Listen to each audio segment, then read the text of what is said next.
Pump it up, pump it up. Trae. Come on, come on. With Trae. Pump it up, pump it up. It's the day with Trae. This is the day to gain inspiration, to make a positive change in the nation.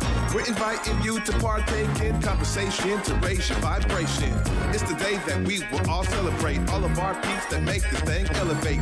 Watch the negative fade away, cause it's the day with Trae.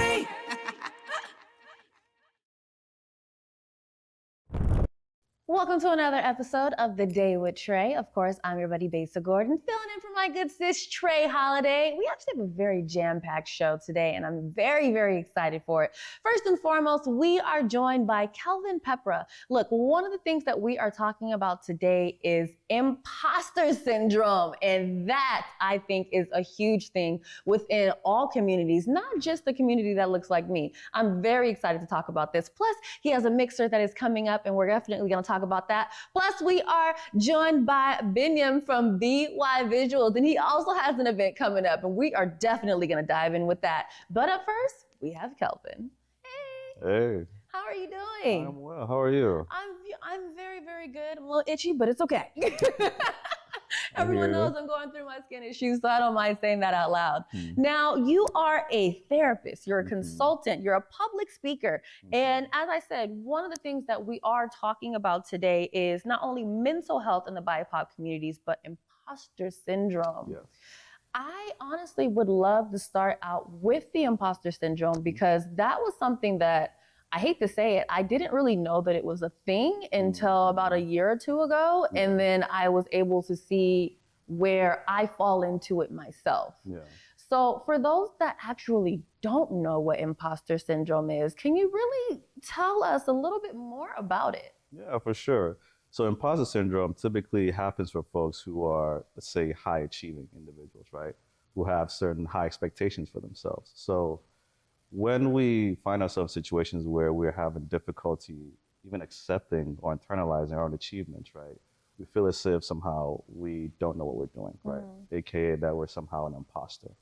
And that's what people typically call imposter syndrome. And it's actually something that's very common, but because of the nature of imposter syndrome, a lot of folks think, oh, it's actually maybe not, it's just me that's feeling this way, right? So hence the feeling of like, I'm an imposter in this space, or I don't know what I'm doing. But it's very common. Or that they don't belong in that space, to where it's like, oh, I shouldn't be here, I shouldn't have gotten this accolade, or I can't do this, or I don't know how to do this, when it's like, you know how to do it frontwards and backwards.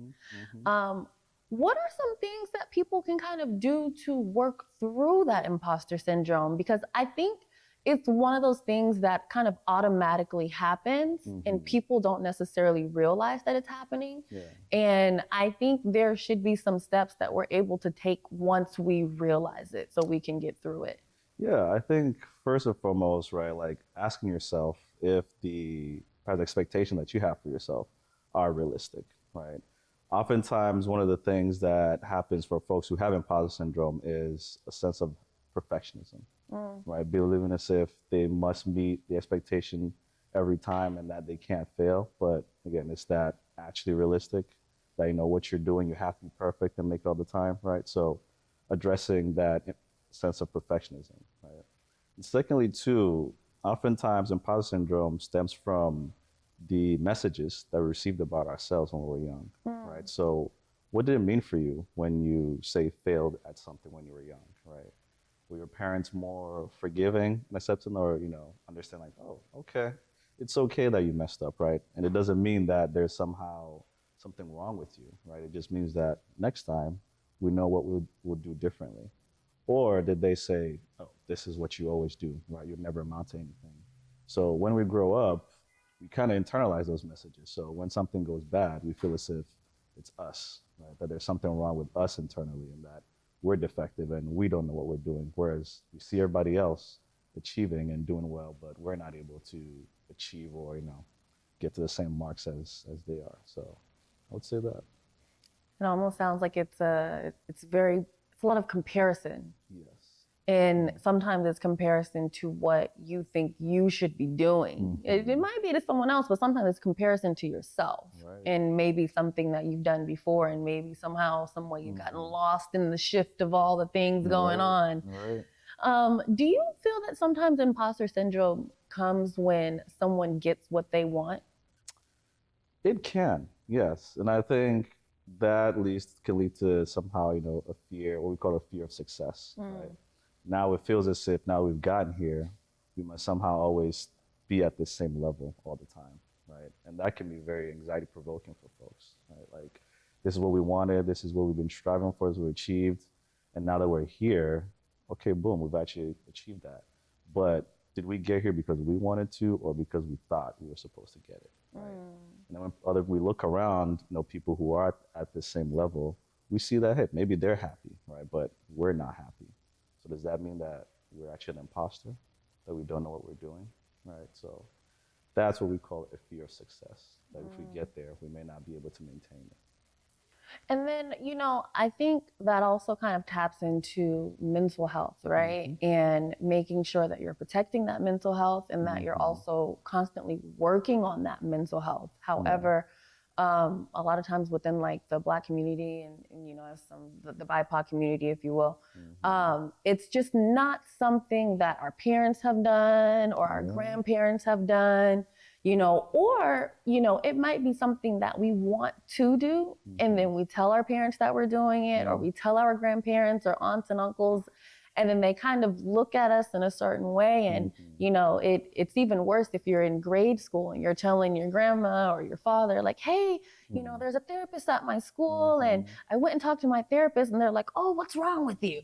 Right. No, that's real. And I think in the Black community, right, we have a natural distrust of the healthcare system in this country, right? Just kind of taking into account historically how the healthcare system, the medical system has just treated Black folks. It definitely makes sense, right? But I think Black people are also human beings, right? And as human beings, we also have a mental wellness that we need to take care of, right? Just as much as we take care of our physical, our mental is also just as important. And I think, again, because of just how things historically have happened, the Black community tends to have a stigma when it comes to mental health, right?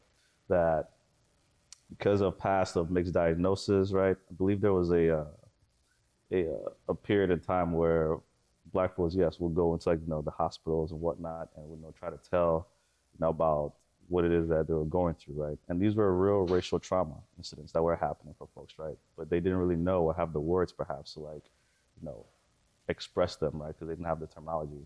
And they would oftentimes be diagnosed as having schizophrenia, right? Being thrown in the insane asylum, for example.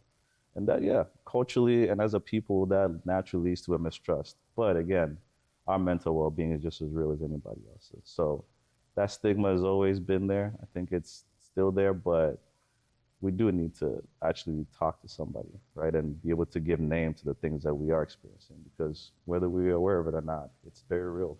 And we do need to, again, have a name for them. What are some things that people should know that you actually are working through when you are seeing a therapist and you're working through your mental health? It's not always a matter of you had a mental breakdown, right? Like, you might actually be a happy-go-lucky person and you just want to stay happy-go-lucky. That's fair.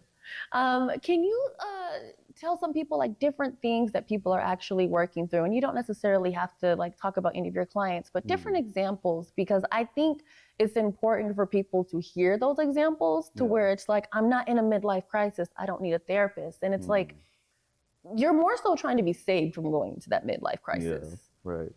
Yeah, so in my practice, right, I predominantly work with Black men. And a lot of these folks, tend to come to me kind of saying, I'm good, right? I've done all I can. I know I've been through some stuff, right? But I persevered and I went through it. But I don't know, I still feel like maybe there's something wrong that I need to check on. So I don't know, it's my first time doing therapy, and I'm just here to see what happens. I'm like, all right, cool. And you know what, no critique or no stigma or anything like that.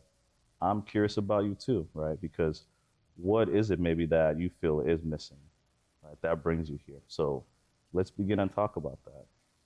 And one thing I notice in most of my clients, especially Black men, is the experiences of neglect when they're young, right? Neglect from either parents not necessarily being there emotionally, and also a lack of just mentorship growing up, right? They didn't have a lot of Black male figures in their lives to maybe help mold them or show them how to be a man, especially a Black man in America. But they've carried this trauma with them, right? They've endured and survived, as they've often said, but still feels like they're not where they want to be. So that's where we typically begin. Like, thank you for sharing that. And I'm just curious for you, right? Like, let's go back to your childhood. What was it that you experienced? And truth be told, what was it that you were lacking, right? To be able to experience being a full, healthy, thriving person, right? Now that you're an adult, you have the space and time to be able to go back and reflect. Because prior to this, you were in survival mode. And now maybe you're in an okay place. But those ghosts of the past are still, still with you. And now let's talk about that. And it's important to be able to talk about that because, I mean, if you don't, you're just going to hold it all in. Right. And then at some point, you will have that midlife crisis, right? You will have that mental breakdown because, you're just doing what your family has told you to do all these years, which is just sit through it and just kind of hold it all in, which is probably the most unhealthy thing that you can do for yourself. Right. And even with that, right, I think there is quite a lot familiar-wise that we haven't really talked about as a people, as a culture, right?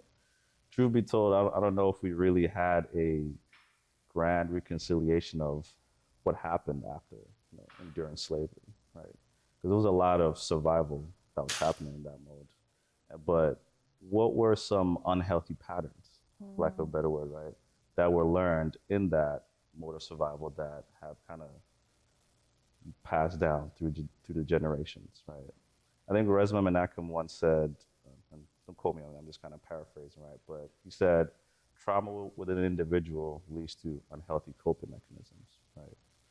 Trauma within a family leads to unhealthy family dynamics and intergenerational trauma. Trauma within a people, aka a group of families, becomes culture. And what are the things that, as Black folks, have been normalized for us within our culture, right? Within our families, and perhaps developed by some individual in our past that we still hold on today, that is still unhealthy and not necessarily helpful for us in becoming, again, healthy, full-fledged adults. Now, in doing that, I think it's always important to be around others that are about working on their mental health or even learning more about it, right? Especially when it comes to people that look like you. You have an event coming up that's actually doing that very thing. Let's talk about that a little bit. Yeah. So one of the things that kind of brought up this event was, I would just be walking around in the community, right? And I would tell people, what I do, and I'm like, oh my God, you're a therapist? I've been looking for you. I'm like, that's crazy because I just came out of a meeting with like 5 other Black therapists and we were all just kind of, chopping it up, catching up and everything. So yeah, as this kept on happening, right, I just kept wondering like, where do people go to find therapists, right? I would just ask, and I would ask my friends, where do you go to find therapists? Like, I just ask you. I'm like, well, I can't be the only director or the only person you go to, right, to find a therapist. So my goal with this mixer was, one, to try to invite people to come and actually meet other therapists of color, right? And also in there, have a discussion about destigmatizing mental health in our communities, right? A lot of the reasons why folks maybe oftentimes push away or not necessarily interested in mental health is because of the stigma that still exists in our communities. But we need to destigmatize that because our mental well-being is very real, just as real as our physical. And that's something that we do need to address. So that was my goal in creating this mixer, to have this conversation and also be able to provide the resources for folks to be able to address their mental well-being. I love that. Now, if someone actually wants to attend the mixer, like where can they find more information about it? Is it free? Yeah. Is it ticketed? Yeah, no, so this event is free. It's open to the public. I believe we have an Eventbrite, as well as a poster out there. We'll be posting it up in the community, especially at the Station Coffee Shop. There's also a link to it on my Instagram page, as well as Con54, which is the company that I'm working with. But yeah, this event is free, open to the public, and it'll ask you to sign up an Eventbrite, but that's just to have a head count of who's all showing up. Awesome. And then really quick before we get ready to get out of here, any tips for anyone that is going through imposter syndrome, but they want to get out of it? Yeah, so I would definitely say, perhaps going into therapy, right, to talk to a therapist, certainly unpacking and understanding where these need for perfectionism comes from, right? What is it that you're trying to prove? And maybe to whom are you trying to prove it to, right? Connecting with people who are in your line of work, right? And asking them generally, like, if they have any challenges, right? Because one of the things about imposter syndrome is trying to be seen as perfect, right? Trying to be seen as if you are infallible and that you don't make mistakes, but that's not true. As humans, we all make mistakes, right? And I would say also learning to be more self-compassionate, right? Reframing these self-critical thoughts that you have about yourself into one that's a lot more self-compassionate and forgiving. Understanding that as a human being, it's natural for us to mess up, right? It's part of our growth. Learning to adopt a growth mindset versus a fixed mindset where you think you're supposed to be perfect, right? Your accomplishments are a reflection of how much you've grown, not where you're supposed to be all the time. So that's what I would say. I love that. And then real quick, if someone wants to hire you as a therapist, can you look into that camera right there and let them know about your website and how they can get a hold of you? Yeah, so my website is peprahcounseling.com, Peprah counseling.com. My number is 206-735-1811. And you can find me on Instagram, Peprah Counseling. That's my handle. Oh, and I guess email as well too is Kelvin, Kelvin @peprahcounseling.com. Awesome. Shoot, Kelvin, I want to thank you so much for coming and talking with us, especially about the topic of imposter syndrome. I think that it's so important for people to dive into because I think a lot of people are in denial about it, to be honest. That's part of it, yeah. Thank you. In the meantime, between time, again, I want to thank you so much for joining us. You guys, we are going to go to a quick commercial break, but when we come back, we are joined by Beniam, who actually has an art walk coming up over at Colors.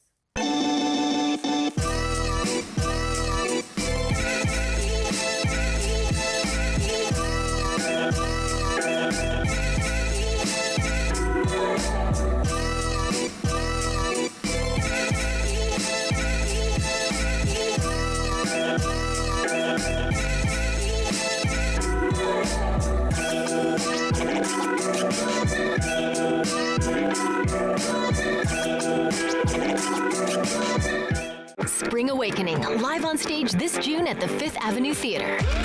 Winner of 8 Tony Awards, Spring Awakening weaves youth, love, and the clash between generations all in one powerful rock musical. Buy tickets now at fifthavenue.org. Join Cascade PBS for its 3rd year of celebrating local Black artists featured in its Black Arts Legacies project. The evening will include performances by artists featured in the project, a portrait gallery of this year's artists, video highlights from the series, food, dancing, and more. Join us Tuesday, June 18th at 6:30 p.m. at Washington Hall. Learn more and RSVP for your free tickets at cascadepbs.org/events. Africatown Plaza is our latest affordable housing development project. It's 126 units of affordable housing over community commercial space. It's the first time in my career, and I've been doing this for 10 years, that I was able to design for people who look like me. Africatown Plaza is a beacon of hope. Africatown Plaza is a love letter to the community.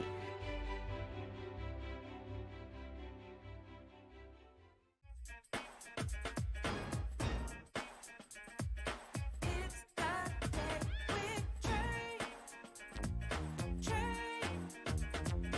Trae with Trae. Come on. It's the day with Trae.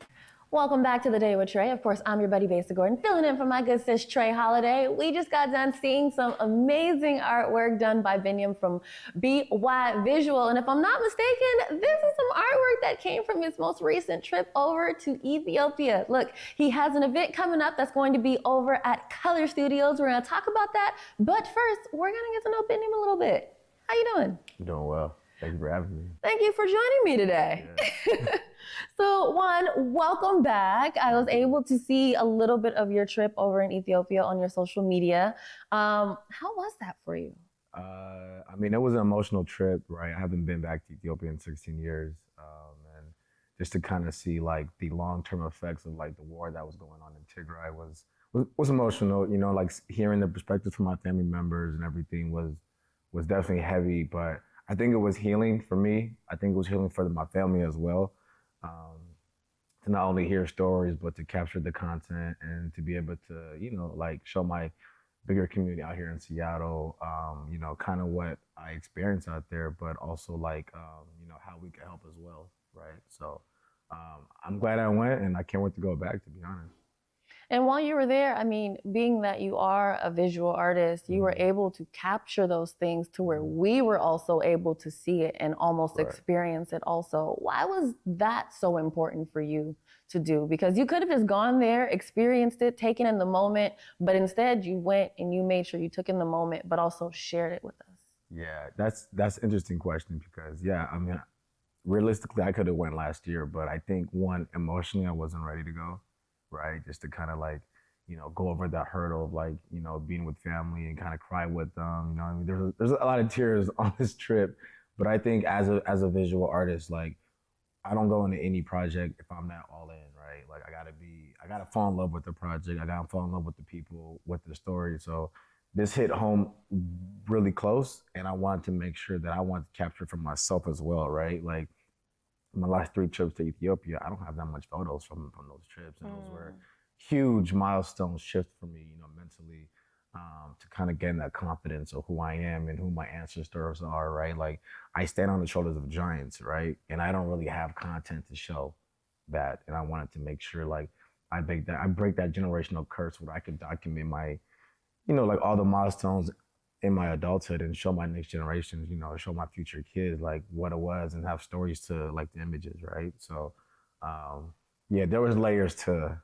me going with my camera for sure. I love that, and again, you're able to create those memories that aren't now just your memories. We all are able to see those and experience them, and now I'm pretty sure there's a few people that saw those photos and they're like, man, I need to go down there too and experience this. I haven't been back home in a while and I had no clue that it looked like that now. And so I think that, you know, in you doing that, I'm pretty sure you've inspired other people to go back home. Right, absolutely. And, you know, with the exhibit, it was, you know, I'm one of the first, a few Black artists to host Art Walk, right, on Pioneer Square. And, you know, we opened the show on Thursday, June 6th, you know, over 200 people showed up. And, you know, a lot of people were telling me that, you know, maybe they're not aware of me, but they're aware of the work. We're inspired to just kind of, you know, tap into their own family dynamics, right? Tap into like, you know, hearing stories of their own family members and like their own journey. And I think, you know, as an artist, especially Black and brown artists, right? Like, we hold a responsibility when it comes to storytelling. Like, I mean, with me, I'm purpose driven. So everything I do, everything I talk about is passion. I'm not really here with the BS. I never have been. All of my projects that have been archived have been all purpose driven. And I think I had to get in that stage of my adulthood, in my manhood, where, you know, I had turned the lens back to myself, right? And, you know, like, yeah, it's dope and it's inspiring, but it wasn't easy, right? And it's definitely not easy, but I think that's what I keep challenging myself is, and try to, you know, create more stories and document different scope of my artistry, of my skill set. And if that inspires the next generation or my peers, I mean, that's just dope. I love that. And, you know, I met you over at the Up and Up. Yeah. And so it's amazing to see the work that you're doing outside of the Up and Up. Right. Because I think a lot of times when we like work with like different groups, people assume that that's the only thing that you do. And that's not the only thing that you do. Like, you do a multitude of things. Right. Like, you don't even only do photos, you also do videography. I'm curious to know, for those that may be like, man, how do I do it all? How are you balancing all of this? I don't. Honestly, like I'll put it like this. I'm all in this entrepreneur. I hate that word entrepreneur, but so like I started seeing a therapist about 2018, and one of the things that I was doing back then was I was a full-time IT professional, and I mean, for 2 years I was doing that and I was miserable, right? And I think it was one of the only times in my life where I wasn't in active service. I was just, graduated college, trying to do the whole get a job, make the parents proud, and I was miserable. And one of the things that my therapist said was, like if you're not in active service, I think you should find a hobby that allows you to connect to people, but also, where you could practice your craft in solitary.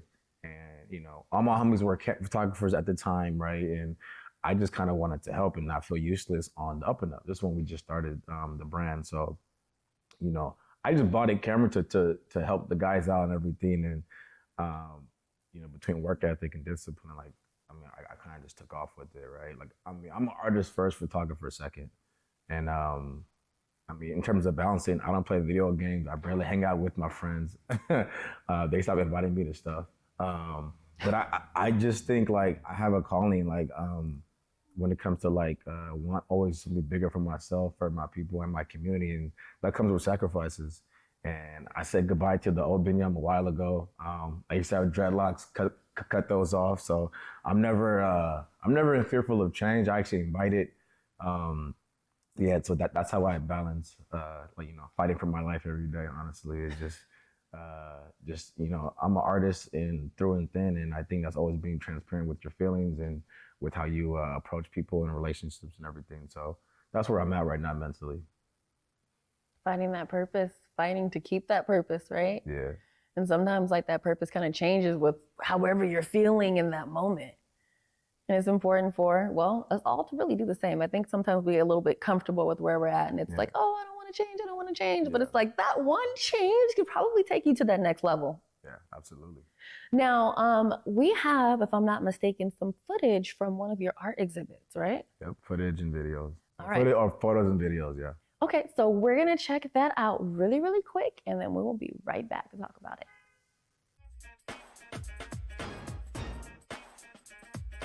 It's that day with Trae. With Trae. Come on. It's that day with Trae. With Trae. So I'm curious to know, when you are, behind that lens, what are you looking for? Honestly, I'm not looking for much. I don't like to try to like create moments. I just try to capture it in real time. So I pay attention to almost everything and whatever I'm capturing. I like paying attention to small details that I feel like the average person is not noticing. And I feel like I do that naturally. Like I'm always been the guy that notices things that no one else notices. So just having a camera just highlights it more, right? But I like capturing raw emotions. I like capturing children. I like capturing people that are kind of just doing their own thing. And I want to document that to make the everyday citizen or like the average thing look monumental, because that's how I see the world, to be honest. I love that. And I think also that's one of the things that I admire about videographers and photographers. Your work is actually how you see the world. Yeah. And sometimes I'll look at a picture and I'll be like, I was there and I didn't see this like that. Yeah. And it's like such a beautiful moment. And then it's like, how? And I don't know if it's like, and maybe it's something that just can't really be described, but you guys have like a different type of eye, if you will, to where when you grab that camera, and that's why I asked what you're looking for, because we can be looking at the same exact thing and you might see like one piece of hair in a different way than I do, and it just creates a whole moment. What advice do you have for those that are trying to come up in photography or videography and they're just like, man, I can't get my artistic flow going? Yeah. Advice, like when I started, like I want to say I naturally had the eye for it in terms of just like certain shots and whatever, but I had to develop the skill set. So I had to know how to use a camera, right? So I think for anyone that wants to start off in photography or videography, the number one issue I see with the like newcomers is trying to buy the most expensive camera. Like that's not what you need. You gotta develop your eye for it, and obviously like the love for it too as well, right? Like I'm a student of the game, right? So like I've studied, other prominent Black photographers that captured the civil rights era, right? Like the Gordon Parks, the Ernest Weathers, the Don Hogan Charles. Like you really want to respect, the giants that came before you. So that's how I approach this art form. I came in as already a grown man, so I want to come with humility, right? And then on top of that, develop your skill set to the craft. And if you don't have the eye for it, you will develop that over time through repetition. So even though this is an art form, I think artists get this stereotype that we're just free flowing and we're lazy and we smoke a bunch of weed and this and that. And I approach it as a business, right? Like I'm very organized and very militant on how I organize my day and my edits and everything. So when you come with the work ethic and mixed with the discipline, over time you start separating yourself amongst your peers.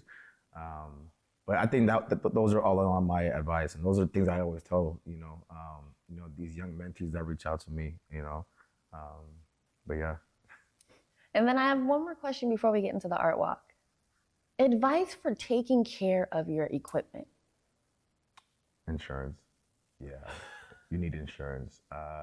If you got to pay however much money for the 2 or 3 years, do it. The absolute worst things that are going to happen is on the day of a very expensive shoot. And I've been there, and I've cried, and I've got my stuff stolen. I've got my stuff misplaced. I've got, what to call it, right? So definitely have insurance, have the necessary straps, backpacks to keep all that very expensive things secured because it's very expensive to get them back. I believe it. Shoot, all of a sudden you lose like a certain lens and you're like, great, and I didn't have any insurance on that. Or somebody like bumps it and all of a sudden it's out of the game. You have an art walk coming up very, very soon over at Color Studios. Tell us about that and what we can experience if we pull up. Yeah, so art walk, shout out to my good guys, Armando and Pedro Gomez at Color Studios. So, it will be all of the images from my recent trip to Tigray, Ethiopia, which is where my mother and my dad are both from. And, as someone born here in Seattle, it was very important for me to go back to my homeland to really understand like the spiritual separation that I had between me and my people. So I wanted to share that homecoming trip with, my community here. I'm a Seattle resident. So, there's 28 images of my trip with descriptions of every single image. There's a nice smell that you smell at normal Ethiopian homes where we serve buna, which is coffee. So I definitely want it to be a trip to Ethiopia, right? When you walk in, you get a boarding pass bookmark, which is actually my flight information and time to my trip going to Ethiopia. So that's why I named it the Black Art Exhibit, Journey to Tigray. When you walk in, you're actually taking a trip, through my lens, right? So I want it to be a little different, a little creative with my art walk.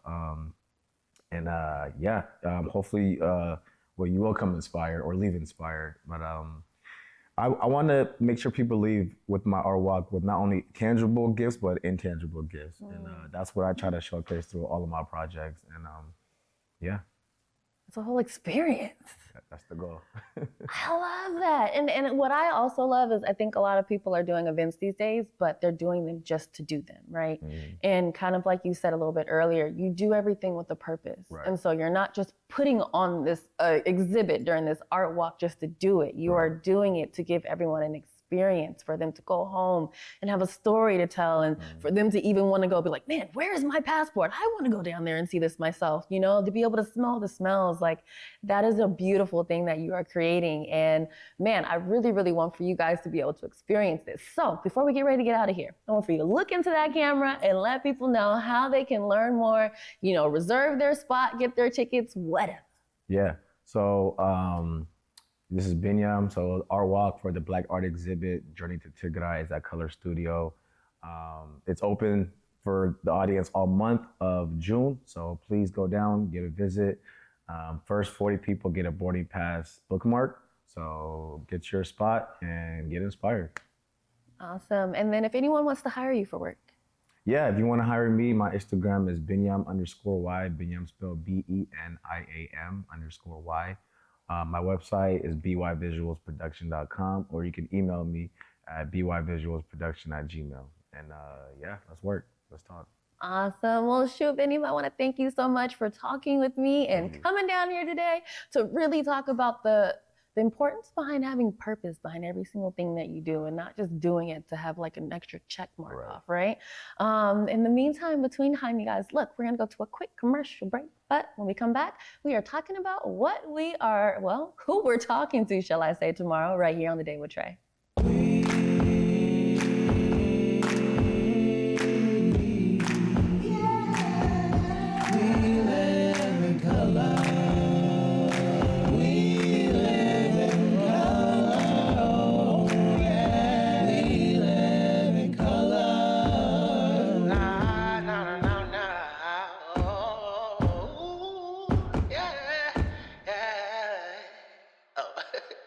Start the show. Disenrollment is a situation whereby people whose birthright to be indigenous is being stolen from them by politicians that have been elected to lead. Today, the latest or last chapter of the saga concerns the threatened physical ejectment of as many as 21 Nooksack families from their homes. I think it come about by hatred for our family. That's what it's all about. Our bloodline is still here. You know, they can't get rid of us. Seattle really is just a big neighborhood. It was a place for us to grow. We all have a gift of some sort. It's just my vision of what I see. Theater allows you to hit harder and be more. There's a sense of hope that your story will survive longer than you will. Stream on the Cascade PBS app or watch live. Fridays at 8:50 p.m. on Cascade PBS. Learn more at blackartslegacies.com. You on my mind a lot, don't need no time watch. I don't know how I got you in my pocket spot. Yeah, that's babe, need you every day. You seem like the barging down, got my heart no barging in. From the to the floor to the couch, might wake the neighbors up, but you then break you out. In the end, we gon' make the child. Then we gon' hit the show. Part 2, we don't need no pause. Miss me, we gon' get tipsy, need a power shot. Copy my steel. Face the fact that copy my steel. Face the fact that. Well, this was another fun episode, right? Look, you guys, I want to thank you all for watching The Day with Trae. Once again, obviously, I am not my good sis, Trae Holiday. I am Besa Gordon, and I will be back tomorrow filling in for my good sis. So look, tomorrow we are joined by Brad Finegood of King County. He is their strategic advisor, and we are discussing overdose prevention. Plus, we are joined by my good sis, Stephanie Morales, founders of Made Space Seattle. And we are talking about holding Black spaces, okay? So look, until tomorrow, right here on The Day with Trae at 11 a.m. I'll talk to you guys soon. And definitely make sure you pull up tomorrow. It's gonna be a good day.